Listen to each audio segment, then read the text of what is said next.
বসুন্ধরা মার্কেটের একটা ভিডিও রাখিয়ে দিই। বসুন্ধরা মার্কেট বসুন্ধরা तब तो कायला थे এই মাল খেতে বেতা কেনা করতে বসুন্ধরা মাল রাখিয়ে দিই কোনো এক সময় স্মৃতিগুলো বুঝলেন। কারণ এই দেশ ধ্বংস হয়ে যাইতে পারে না। এটা পান্থপথ সিগন্যাল, পান্থপথ মোড়ের থেকে বামে গ্রিন রোডে ঢুকে গেলাম না।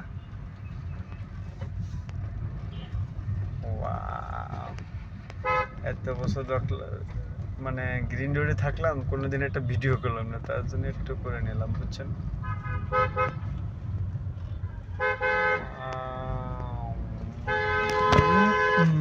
কি রে বাবুরে, গাড়ি এইরকম ধাক্কা দিলে আমি তো মেয়ে মানুষ না।